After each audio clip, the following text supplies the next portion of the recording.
Welcome to Journey to Esquire, the podcast. I'm Jocelyn Hardrick, founder and president of Diversity Access Pipeline, Inc., the company behind this podcast and other great programs, like Journey to Esquire Scholarship and Leadership Program, which provides $2,000 cash scholarships to third-year law students and internships to second-year law students, along with leadership training and mentors. And Journey to Esquire, the blog, which provides insightful articles to help navigate you through law school and beyond. Find out more on our website, www.journeytoesquire.com.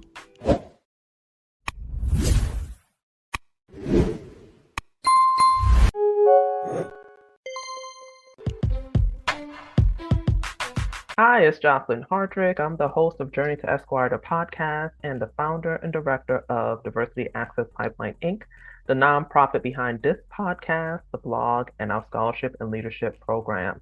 I'm so excited today. We have another great guest for you. We are passing the mic to Barbara J. Pittman.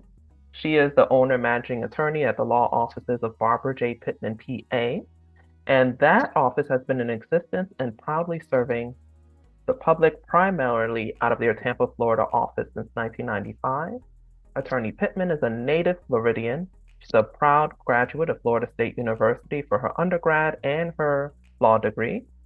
She's been a practicing trial attorney since 1986 and is a former prosecutor with the Hillsborough County, Florida State Attorney's Office. She's also a former agent with the National Football League, NFL, and is currently licensed in the state of Florida as an athlete sports agent. She represents professional athletes with legal matters and provides hands-on personal attention to all clients. And the majority of the firm's practice is in the area of family law. So they're doing lots of things with divorce, child custody, child support, juvenile law, visitation, and time-sharing rights. But she also does things like criminal defense, automobile accidents, and personal injury. You know, as anyone who practices in these areas know, they overlap a lot. Especially representing athletes, that stuff comes up, and they need someone who they can turn to that they can trust to guide them. And so she provides free initial consultations for all practice areas, has flexible appointment hours tailored to your availability, and accepts all major credit cards and other forms of payment. So if you're looking for any of these services, make sure to hit up Ms. Pittman. Barbara, thank you so much for joining us today and sharing your journey to Esquire. Thank you for having me. So we're going to start right at the beginning. You know, sounds like you've been practicing a long time. I was really impressed that you went straight from the state attorney's office to your own practice, and that's what you've been doing ever since, for decades now. But let's go back to when it started. What made you initially want to be a lawyer? Okay, this is a story, and I have to preface this by saying the statute of limitations on what happened has expired, so I can't be held accountable. But when I finished undergrad at Florida State back in 1977, the country was in a bad recession and jobs were hard to find. I graduated with a degree in communications. So it was my intent to either, go work at a TV station or, based upon my minor, go into some type of marketing and advertising firm. Well, my last semester in undergrad, I did an internship at a TV station. Of course, they had us on camera. I was terrible, absolutely terrible. So I'm sorry. Okay, I'm graduating. This is not going to work, clearly. And of course, I couldn't get a job in advertising. So I was still in Tallahassee, and a friend of mine knew these two attorneys who were opening up their law practice. So I went to work for them. I worked there for about, 7-8 years, and I was primarily assigned to the attorney that does the criminal defense, a gentleman by the name of Roosevelt Randolph. We call him JR for short. Where back then, things were a little, so now we're talking late 70s. Things were a little bit more, shall I say, relaxed in the courtrooms in Tallahassee. So JR did, at that time, he was strictly doing criminal defense. So, but he was not a morning person, even though he opened up, at the time he opened his practice, he was leaving a long-term prosecutor with the state attorney's office up in Tallahassee, Leon County. But he was not a morning person, and they had 8:30 court hearings for arraignments, the initial court appearance. So what he would do, a client would hire us, I would, type up the paperwork, and then I would take the paperwork to court for him. So on this one particular day, and this is the way it would normally work, because all the judges knew him. There wasn't a whole lot of judges in Tallahassee at the time doing criminal defense. So they all knew each other and they all knew him. So when they would call a case and it was his, I would stand up. So the judges all knew me too. And they go, oh, okay, Roosevelt Randolph is representing his client. And I would go, yes, Your Honor. Now, I'm just a legal assistant slash office manager slash investigator, not an attorney. So then the judge would say, okay, bring up the paperwork and tell Mr. Randolph the next court date is ABC. And I would go, okay, and I would leave. So on this particular day, one of my boss's colleagues was there also handling a case, a gentleman by the name of Henry Hunter. We call him Skip. So Skip's case was called first, so he waited for me. My nickname is BJ. So he said, well, BJ, is your boss in his office now? I said, probably he's there. He's going to walk back with you. So we walked back to the office. And as soon as we opened the door and went in, my boss was standing out in the lobby. And Skip looks at me and he goes, BJ, you can handle a case just as well as your boss. You need to go to law school. And of course, I was stunned. I didn't know what to say. So my boss, JR, looked at me and goes, BJ, that's a good idea. I'm going, okay. At this time, think about it. I had been out of undergrad for like 6 or 7 years. Study habits were kaput. So I'm thinking, there's no way I can do law school. I don't have the study habits. I don't have anything. So I kind of dismissed it from my mind. But my boss kept at me. He kept saying, what do you think about law school? So finally I said to him, I don't know whether I can do the work because my study habits are stuck. And I've heard you guys talk about how challenging law school is. And I know most law schools, they don't want you to work during your first year, okay? And, I'm single. How am I going to support myself if I don't make it? I have to quit my job here. I don't make it. I won't have a job. So JR said, we will make you a deal. You get accepted to law school. So you apply to law school here. And I did. I applied to Florida and I applied to Florida State. I got accepted to both. And he said, you get accepted to school here or even in Gainesville. If you go, you don't make it, we have a job waiting for you here still. Well, okay, at this point, I'm like, oh, well, dang, now I got no excuse. I said, okay, so I started law school. Obviously did not flunk out after my first year. So, and that firm also after my first year, since I was in law school, they gave me a job clerking. So I clerked them the last 2 years of my law school career and then left. So that's how I ended up in law school. And of course, when I tell that story now, people say, well, you're practicing law without law. I guess I was, but I didn't know. So that's what I'm saying. I'm sure the statute of limitation have passed and I cannot be prosecuted for that. So that's how I ended up in law school. That's too funny. Well, you didn't technically speak on the record, right? So you're just like, yes. Technically, no. Somebody else represents them. You weren't pretending to be a lawyer. I was somebody else, right. Exactly. I was just answering the judge's questions that the judge asked me. There you go. There you go. So now you said you got into Florida State and Florida, which is in Gainesville. And I'm guessing based on your location, you just need to be close to where you're already living and working. But talk to us about the application process. So, because there's still some steps, right? You still got to take the LSAT and you got to decide where to apply. You got to look at, decide between the different law schools. How was that for you? Yes. And the reason why I only applied to Florida and Florida State was because obviously Florida State, I was already in Tallahassee because I figured if I got accepted there and decide to enter there, I wouldn't have to move. I wouldn't have to, because I had my own apartment. I could stay in my apartment. So that figured into primarily, and of course, being a Seminole already, that figured into it. But with the application process, I do remember how grueling it was in terms of all of your addresses. Thank goodness, a college student, you kind of have a lot of addresses during college. Okay. So I had to go back and rack my brain and remember those. Thank goodness, the only left home after I graduated high school and went to Tallahassee. So other than the house where I grew up in with my parents and my siblings, all the other addresses that I had were in Tallahassee. And when talking, with prior roommates, it was kind of easy to recreate that. But that was a bit of a challenge. It had me a little nervous. And then I think just before I applied to school, I remember getting a speeding ticket. I was driving from Tallahassee up. I'm originally from Jackson County area, Mariana area up in the Panhandle, and I went home for a holiday or something like that, and got a speeding ticket. Well, I was always getting speeding tickets. So I was speeding. I just call my dad, Daddy, I have a speeding ticket. He goes, okay, send it to me, and he take care of it. So I think I got one just for the application process, and I had given this speeding ticket to my father, and I could not remember when the due date was for it to get paid. So I remember panicking, like, oh my goodness, I need to call Daddy to make sure, he got this speeding ticket paid. So I kept, on him, like every day for like about a week, and finally he goes, girl, the speeding ticket is paid.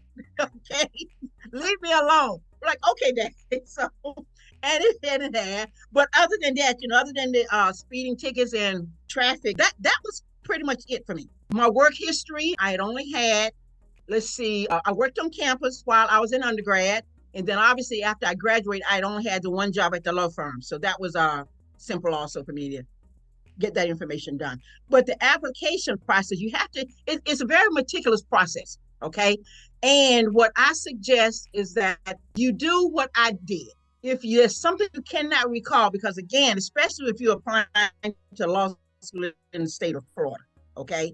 Whatever help you need, if you need to go to, if you have some speeding tickets or some traffic tickets that you don't recall, reach out to those jurisdictions. Most of them are glad to assist you and give you the information that you need. In terms of work histories, now sometimes, if you had a prior work history and you left a job and you did not leave on good terms, you may have some trouble getting documentations you need from them. So that's why I always advocate, if you leave a job and you have aspirations going to law school, try to leave on good terms. And that helps. But the application process can be a bit daunting. And what about the LSAT? What was that like for you? Because you mentioned earlier you had already been out of school 6-7 years. Yes. Now, I would not recommend that anyone did what I did, because I admit, because I was kind of like pushed to apply to law school by my employer, and then number one, didn't think I was going to get accepted. I did not take a prep course for the LSAT. I do not recommend that. Okay. Obviously, it worked out for me because my score was good enough for me to get accepted to the University of Florida and Florida State. But you take a prep course. I know money sometimes can be a problem, but it's so helpful, because I think now that if I had, my LSAT score, I'm pretty sure would have been higher than it was. Again, even though it was acceptable to get me accepted. So, but I highly recommend a prep course. I recommend prep courses for the LSAC. I also recommend prep courses for the bar exam. Even though, and I'm going to digress again, when I was at the state attorney's office here in Tampa, one of the assistants that came in after I started working there, that was sort of like my subordinate, I was a supervisor. He moved to Tampa from Ohio, and he did not have money for a prep course for the bar exam. So he did not take the prep course for the bar exam. And he passed it on the first time. And I mean, everybody in the office was amazed by that. And, I asked him, well, how did you do it? He just said, I just studied nonstop. But he didn't recommend either. He said the only reason, he just did not have the money for a prep course, but he did not recommend not taking a prep course. And I do recommend, because when I took the bar exam, I had already started work at the state attorney's office in the first month, because I graduated law school December of 85. I started work January the 6th of 1986, and I had to work that entire month of January. They gave me the entire month of February off, from February 1 leading up to the bar exam with paid leave to take the bar exam. But my bar prep course started in January. So I was working and going to a bar prep course, and it was a bit hard, but trust me, it was well worth it. Oh yeah, and nowadays the students, like, the rigor of undergrad is so different. Students really can't do well on any of these tests without some kind of prep course. Because when we went to undergrad, right, you still had to memorize things. Everything was closed book, none of Yes, this sliding scale stuff with grades. You weren't going to make it out of college. exactly. Yeah, Right. yeah. So now you're in Florida State. Do you enjoy law school while Mhm. you're there? Okay, Josh. Honestly, not so much. And here's why. Because I had to change. It was a life-changing experience for me. Remember, I had been out of it had been a 6-year period, 6 or 7 year period of time from when I graduated grad and started law school. Now, during that period of time, and when you had lived in Tallahassee, okay, I had been there for a while. So, I had friends there. We get together and do things. We play cards, we like go parties, happy hour, all that good stuff. Weekends were just like full of fun, fun, fun. Well, I had to change all those habits because I had to get all this studying in. And it was I'm not going to say it was a bit of adjustment. It was a heck of an adjustment for me to get to do it, because once I got accepted and I had the assurances from the attorneys at the firm that I worked for, that if I did not make it past the first year I had a job, then I felt compelled, okay, well, I got to do this, okay? That, and, for family reasons, because you got to know my family, okay? If you start something and you don't succeed at it, then it's kind of like, you failed. Now, I come from my parents had 9 children, okay? And and they all expect high achievement from us. So I didn't want to be the one, because I had other siblings that had advanced postgraduate degrees. I didn't want to be the one that said, "Oh, I'm sorry, I didn't make it through grad school." So it was a bit of a challenge, but I got it done. I just set up a routine, a daily routine for studying, for doing whatever. So what I would do, I would take, I think it was Friday nights, after I would finish classes on Fridays, I would not pick up a book. Friday was my decompress time. On Fridays, I would, go out to dinner, with friends, hang out with friends, that type thing. But Saturday and Sunday was a routine for law school. So, and that worked for me. And that's what I would suggest, because you can't be, as we call it back then, in the books 24/7. It's just not a working formula, and it's not good for anyone to do that. So that was how I did it. And, it worked out. Yeah, that's good. Don't feel bad. I didn't enjoy law school either, but I knew I wanted to be a lawyer, and that's the way to become a lawyer. So you just get through it, make the best out of it, and I was the same way. Weekends were for studying, and that way I can spread out my studying instead of trying to cram it all in during the weekday. But we have so many students now who work and do so many, have families, and so they have to get creative with their schedules. I know. I know. So I know. so you mentioned earlier you ended up at the state attorney's office. So talk about how you ended up there and what your job search process was like. Oh, that's another story. One day I think I should probably write a book. Okay. Here's how that happened. The first semester of my third year, okay, back then, we were not 1 year, 2 years, third year. We were like first year, second year, third year students. So now Florida State's philosophy, they encourage internships and really want you to do internship, but not your last semester of law school. Florida State requires, and I don't know whether you did an internship, Josh, but so you know this, the last semester of law school, you were required to be in class. So the internship, and I know, based upon the experiences I had at the law firm, again, being assigned primarily to J.R. Randolph, who's criminal defense. At that time, criminal defense, oh my God, I love criminal defense. I used to do everything. He had me doing investigations, sitting in on interviews, reading police reports and deciphering police reports, everything. So at that time, criminal defense, I figured was my forte, and I knew I wanted to litigate. And I was told by the attorneys at my firm that if you want to litigate, the 2 best litigation places would be public defender's office or the state attorney's office. Okay. And also at that time, I figured that I had probably run my course of living in Tallahassee, and I wanted to leave, but I did not want to leave the state. So I had kind of narrowed the places that I wanted to go to Tampa and Miami, because obviously, during my life, I spent lots of time at both places, and I love both. So one of the attorneys in Tallahassee that I knew an attorney that worked at the state attorney's office here. Okay, Eric Myers, who later became a judge, and he's now retired. So he asked me to contact Eric Myers. So I called Eric Myers and asked him about an internship here in Tampa. And Eric gave me the information and gave me the contact person. So I got the internship. But again, it was the first semester of my third year of law school. So I was assigned to the misdemeanor, what we call back then was the traffic division, but all traffic cases, they did speeding tickets, they handled DUIs, everything. I was assigned to the traffic division. Shortly getting close to the time my internship was ending, one of the attorneys that was supervising me asked me if I wanted to do first chair, which I could do as long as he was there sitting second chair. He was the actual assistant state attorney on a DUI case. And I said, sure. Oh, nervous as heck, nervous as heck. But I figured, this is good experience for me. So we got there for the trial, and we started the trial. And while I'm, getting ready to do, I picked the jury and everything, picking the jury and everything. We got a message that our lead police officer, I can't remember exactly whether he was running late or he was stuck on a case or something. I can't remember what it was. But anyway, we started the trial, did opening statements, so forth, so forth.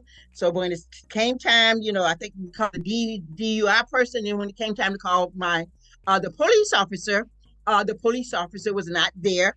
And at this time, we could not find him. Okay. Well, of course, at this point, jury had been sworn in, so jeopardy had attached.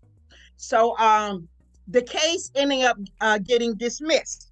After the trial, maybe about a week after the trial, I'm sitting at my desk in the office at the state attorney's office where all the attorneys were assigned to the traffic division, where we used to call it the bullpen, because it was one big room and we each had desks in this one big room. Oh, we had so much fun, but that's another story for another day. So I'm sitting there, and the way my desk was positioned, my back was to the door that led the main entrance into that room. So I'm sitting at my desk, and I hear someone call my name, Barbara, who was the division director for the traffic division. And I turned around, and it was the division director. His name was Chuck, and the state attorney at this time was Bill James. I had never met Mr. James, okay? And I looked, but of course I recognized him, and I turned, and it's Chuck and Mr. James. And of course my mouth kind of dropped. Of course I'm thinking I'm in a world of trouble, right? I'm like, well, otherwise, why would the state attorney be coming to see me? So Mr. James came, and he said, Barbara, he introduced myself. He said, I have something I want to show you. So he gave me this letter to read.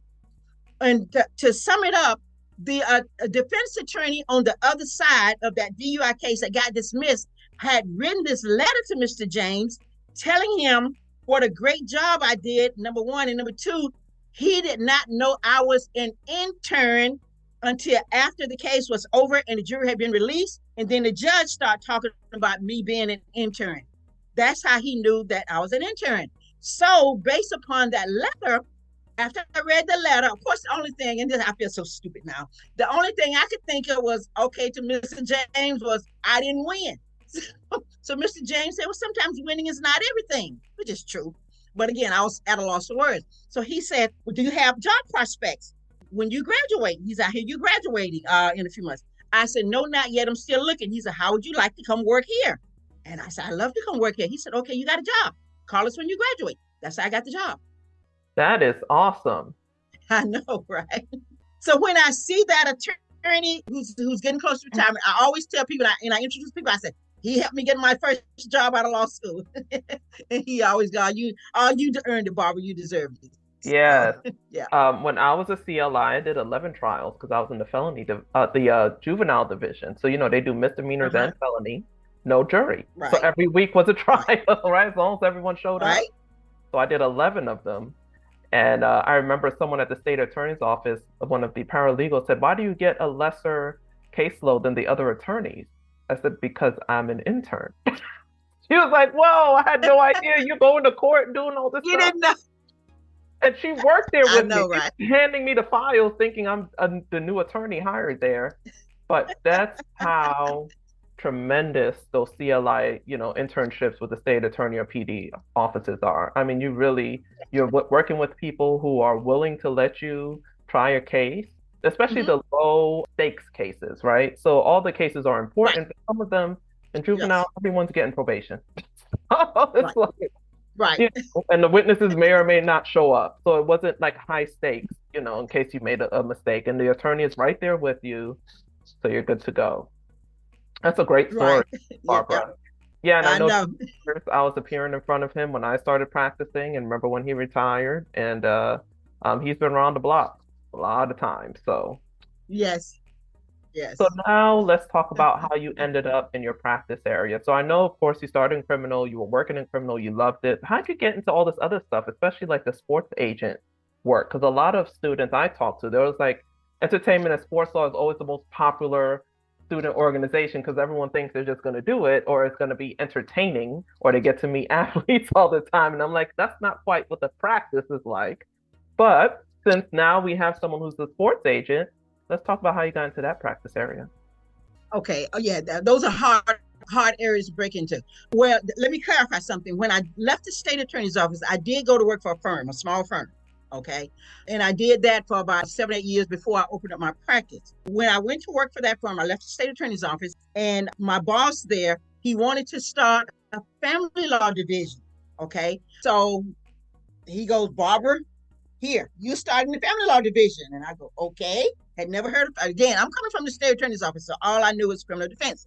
So what I did there, I did criminal defense, a little bit of PI initially until I got into the real flow of starting the family law division. So then I kind of, left the PI cases to the PI attorneys that were in the PI division, and I just did criminal defense and family law. So I started the family law division from the ground up at that firm, and apparently it worked out very, very well.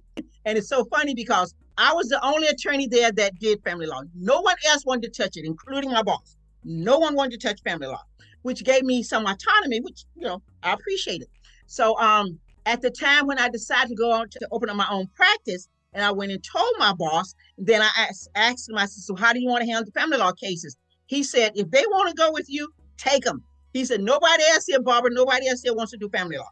I said, okay, fine. So, of course, I reached out to the clients and let them know what was happening. And they all did come with me to my new firm, which gave me a clientele, believe it or not, because it's hard to open up a new firm. Sometimes I have clientele.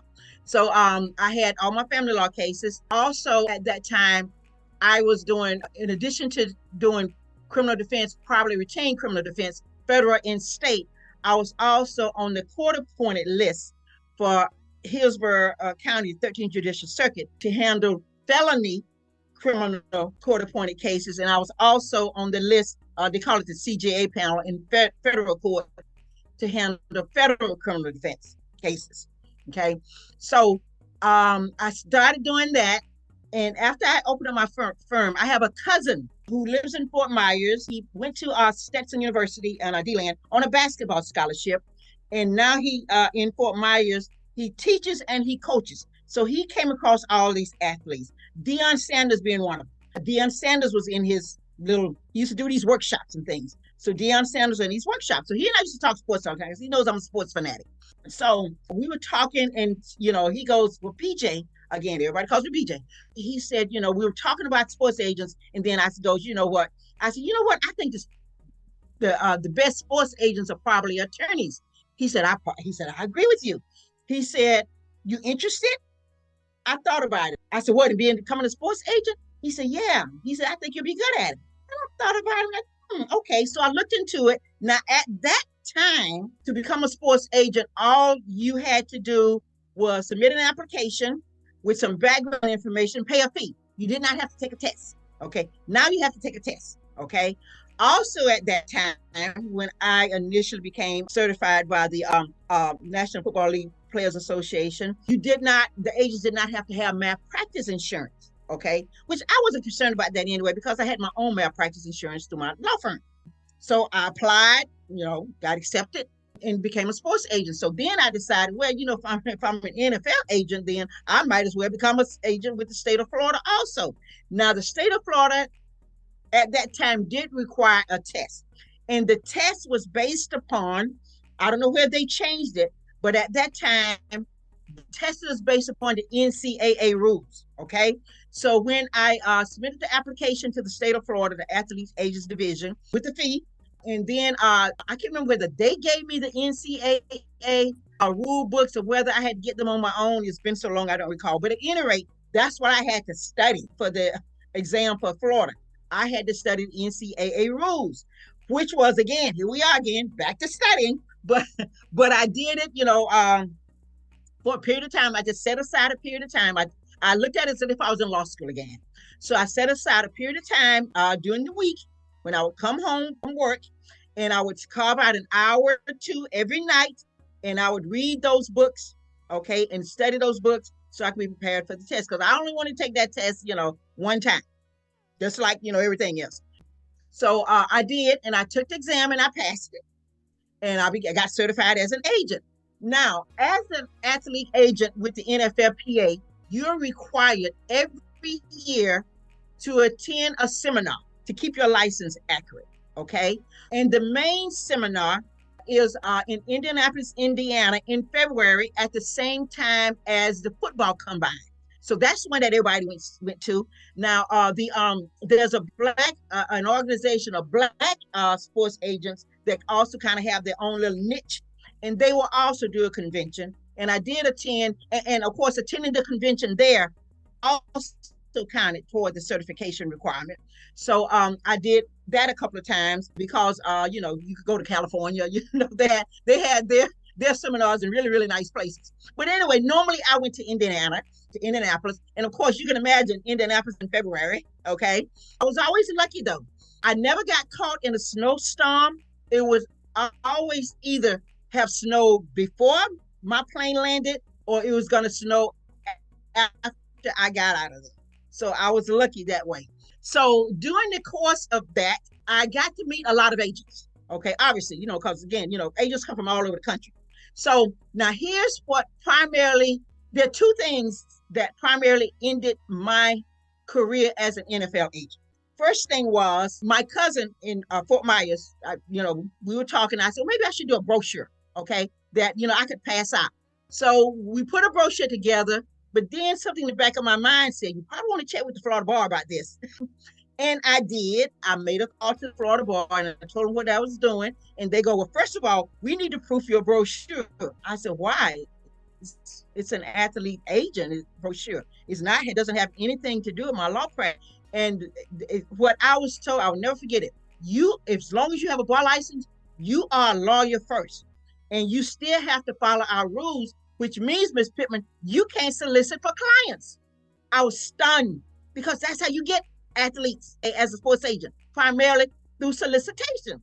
Now, at this time, I did have a couple of clients, not big name, okay, not Tom Brady, type, Patrick Mahomes type clients, but I did have a couple of clients that were on NFL rosters. So I'm like, okay. Now, because what I had figured out, the reason why I decided to come with the brochure, because I found out that, and if any of you out there want to become an NFL agent, keep this in mind, okay? Agents poach clients from each other. It's just the nature of the business, okay? And that's what was happening to me with my higher name clients. I kept losing them to other agents, which is why I came up with the idea for the brochure. But then after the Florida Bar told me that I can't solicit, I'm like, well, this is useless, because now what I have to do, I have to wait for the athletes to either find me as an agent or for someone to refer them to me. And another thing I find out, now the athlete agent business is a little shady. I was getting phone calls all the time, like at least once a week. I would get a phone call from Joe Blow telling me, oh, I am a coach in Mississippi. I have contact with a whole lot of potential NFL and college five-star athletes that I can send to you. Okay, my first question, okay, what do you get out of this? Well, you got to pay me X amount of dollars.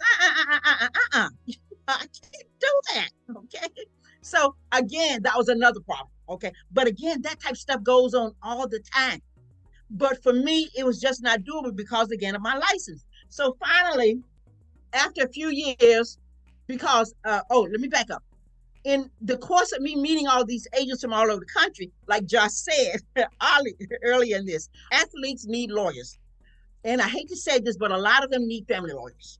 With me meeting these agents from all over the country, if they had a client that had a family law case in the state of Florida, they would call me, okay? And, refer the client to me, or if I couldn't handle it, then I would assist them in referring the client to somebody else. But I built up a niche business, just by representing athletes in family law matters. So then I decided, well, you know what? This is more lucrative anyway, because right now I'm just spending money on this athlete agents thing, because the NFL thing, because agents keep poaching my clients. Oh, and another thing that sent me running was the NFL PA decided that all athlete agents needed to have a separate malpractice insurance policy. separate from the malpractice policy that I already had and has as an attorney, which made no sense to me, number one. And number two, when I looked into the cost of those policies, they were much more expensive than the malpractice insurance policy that I have. So I decided, okay, this makes no sense. How am I going to justify, carrying two malpractice policies? So I just decided, okay, I'm going to give up my license for the NFLPA. I will still keep my Florida license active so I can still operate as an agent within the state of Florida and just represent the clients that the other agent sends to me on family law matters. So that's what I've been doing since then. Wow, that's an awesome story. So that's a good warning for folks who are interested in Yes. being Florida lawyers. The rules here are Yes. so much more strict than other states. Exactly. Exactly. So don't do anything without checking with the Florida bar. That's more of the story. Do not do anything because you don't want to lose your license as a result of this, being an Yes. athlete agent. And that kind of segues into what advice you have for our listeners, because a lot of our listeners are aspiring to be attorneys. Either they're in law school now, or they're in college, or they're like you. They took a break from college and they're thinking this lawyer thing might be for me. And some are brand new lawyers trying to figure this thing out. So, what advice do you have for our listeners? Okay. Well, for the brand new lawyers, if you are in the firm, then obviously you should be okay because you have people that you can talk to. You have mentors. And that's invaluable in this situation, especially when you're just coming out of law school and getting the practice of law. If you don't have that type of thing behind you, then I mean, there are lots of attorneys like me that are out here that are willing to be mentors to you guys because you don't want to do something that's gonna. I mean, your bar license is valuable. You work so hard to get it. You don't want to do something that can be avoided to lose it. If you have not already joined a voluntary bar association, do so. That is a really good place to get mentors. Like Josh and I are members of various voluntary bar associations. And you can go there, join, you meet people, you strike up conversations with people.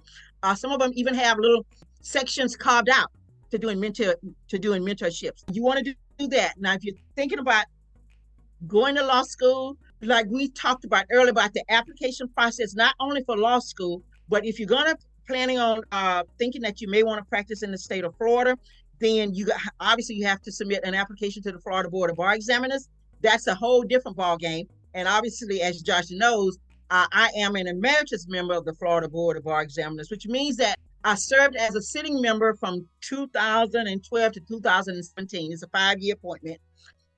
And once my term as a sitting member ends, by becoming an emeritus member, now I just, I pick and choose what activities I want to get involved in terms of hearings and reviewing files and that type thing. But those of you who are in law school, if you pass your first semester, then you probably already heard the spiel that a member of the Florida Board of Bar Examiner has come out to your law school and given to you, because we do that several times a year, do's and don'ts for your application. Because what I find out is that, you don't want to be in a position where the first thing I would say, and I know that there's a fee involved, but if you're planning on practicing in the state of Florida or getting a Florida license, submit your application early because number one, it's cheaper. And number two, the investigative process starts earlier. So if there are any problems with your application, there's time to attempt to resolve them before you take and pass the bar exam. So if you pass, you won't get held up in getting admitted because you've already passed the investigative portion or the background check. Some people call it the background check. You've already passed that. So it's in your best interest to start early. Another thing about that application to the Florida Board of Bar Examiner, I can just tell you this, okay? You cannot give us too much information, okay? We always tell applicants to err on the side of caution. If it's something you think we're not asking, submit it anyway. If it's something that we don't need, then we just say, okay, fine. The person was meticulous. Okay, not a problem. But if you leave out something, all right, That's where you get into problems because, if it's something that we consider maybe disqualifying, something that may keep you from getting admitted, then then you could have a problem. Or if there are problems and you have to we have hearings sometimes when there's a problem that can be resolved by the staff at the Florida Board of Bar Examiners. They send it to the board, and we have to have hearings, and that can take time because we only had scheduled hearings primarily once a month, and that's in one location around the state. So it takes time to get these things done. So just err on the side of caution and submit everything that you think that we want to know. Okay. And again, as with your law school application, if you need to reach out to third parties or other collateral sources for information to assist you in completing the application, please do so. Yes, I know someone who recently went through Yeah. that process and she got an attorney to help her. So you can have representation as well if you end up having an issue. So keep that in mind too. You're not in it Yes. all by yourself. Yes. You're Yes. also on the grievance The committee. attorneys, the attorneys come in. Say this: the attorneys. Most people that have attorneys' jobs, that's when they're at the hearing stage, where they're either attending, and we have two hearing processes: an investigative hearing and a formal hearing. Most people, if they're going to hire an attorney, they do that. But to piggyback on what Josh says, if you're not sure while you're going through the application process as to what needs to be submitted, hiring an attorney that specializes in this area of work is a great way to go. Yes, Okay, it sorry to is. interrupt, Josh. No, it's okay. Sometimes we forget we're becoming attorneys and convincing people they should hire us, and we're like, no, no, you have to hire an attorney too. You, a lawyer who represents herself has a fool for a client, so be very careful about that. Because I know lawyers who do that too, specialize in that now because they were like you, Barbara. They did work with the Florida Bar committees on this, so now they're experts in what's needed. And listen, I have a lot of students, especially students who are older, like we were. I was 4 years out, you were 6 years out, but I have students who are 20 years out of college. They've had whole lives. Things are going to happen. Life is going to be Mm-hmm. lifing. And so sometimes the bar just wants to look a little deeper to make sure, everything is there. And I always tell them they want to know if they can trust you. So if you didn't disclose something, that gives them pause. That's why it's better, like Barbara said, err on the side of just disclosure because you can't tell them too much. They get all in your business, let's be honest. And it is what it is. It's a privilege, not a right. Because I used to work for the Florida Board of Bar Examiners and as an exam grader, and that's the kind of stuff they said. They said we want to be fair, but this is a privilege, not a right. So you have to earn it, and they're the ones who get to decide. So now let's look on the flip side, right? Because you're looking at the Board of Bar Examiners, people trying to get Yes. in. Now we have people who are already in. They're going through a grievance process if something kind of went wrong. And that's, this is a part of like our diversity, equity, inclusion talk because wellness is an issue with grievance processes, lack of mentors, people just getting overwhelmed. I assume a lot of the grievance is not people behaving badly on purpose. It's just people who are making mistakes and getting caught up in, overwhelm, and especially new attorneys who now we're kind of like in a it's not quite a recession, but the hiring isn't as much as it used to be, right? So a lot of students are just putting up a Right. shingle right out of law Right. school. And I'm like, man, you don't know what you're doing yet. You Right. got to be careful. Any tips about the grievance process and your experiences with that? Yes, and you raise a good point. So again, if the audience out there, if there's anyone there who has recently hung up your own shingle or thinking about it, a mentor in the area. Well, first of all, the first thing you want to do, you want to get a mentor. Okay, at least one mentor. Okay, now if you're going to practice several areas, you want a mentor in each area, but I don't recommend you practicing a whole lot of areas right off the bat because that's how people really get in trouble because there are various rules and statutes and everything's different. Okay, because a lot of people, especially the way the things are these days when they hang up a shingle, they feel they need to represent every client, that potential client that walks through the door with a legal problem, and that's a recipe for disaster. Okay, because number one, you don't know what you're doing. Number two, you get overwhelmed. And number three, everything blows up in your face. Okay. So the primary thing to remember about the grievance process is that yeah, people get grievances filed against them all the time. Heck, I've had them filed against me. Most of them don't go anywhere. It's just people just want to vent. And a lot of them are taken care of at the bar level where they can resolve them, okay?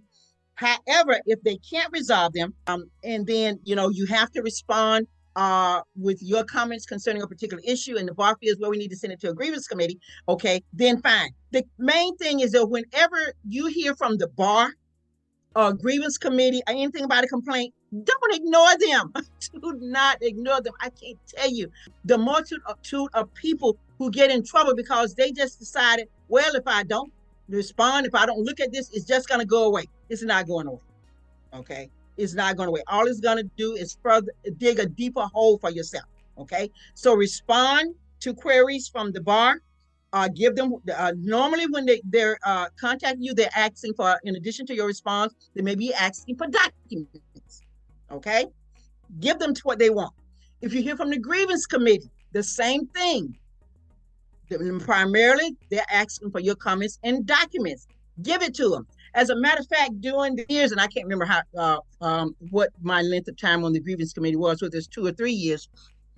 During that period of time, I recall us only having, I think, maybe 2 or 3 actual hearings where we had to bring in the attorneys, because most of them we were able to resolve after we heard from the attorney, okay, with documents or their version of what happened. We were able to resolve those matters without having full-fledged hearings. So I think 2 or 3 hearings is the most that I recall. But that's the main thing, is just, just give them what they want, be candid, because people will complain to you about anything, okay? About anything.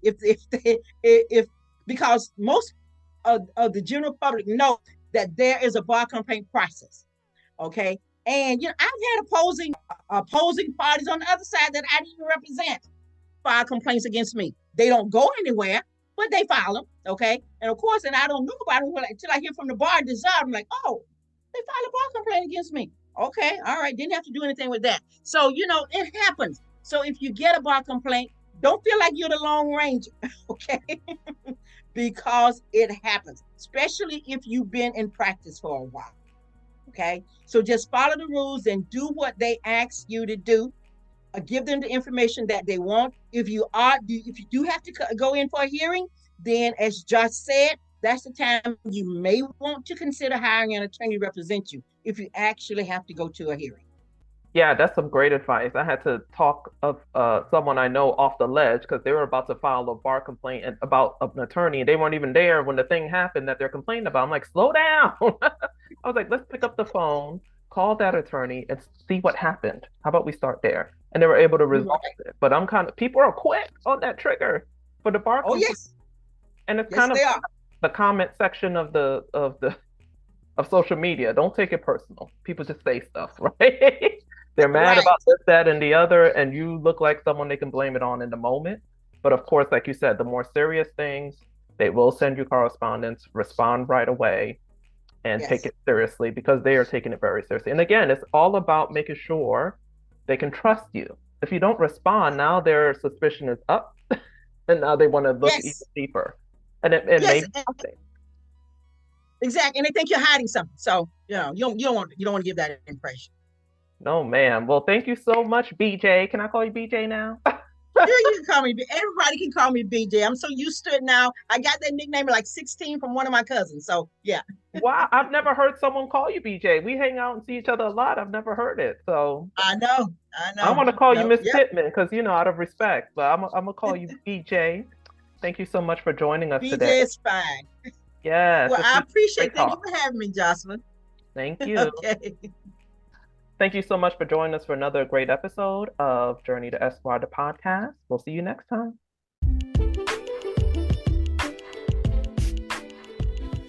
Thanks for tuning in to another great episode of Journey to Esquire, the podcast. Support, share, subscribe. And for more, visit www.journeytoesquire.com.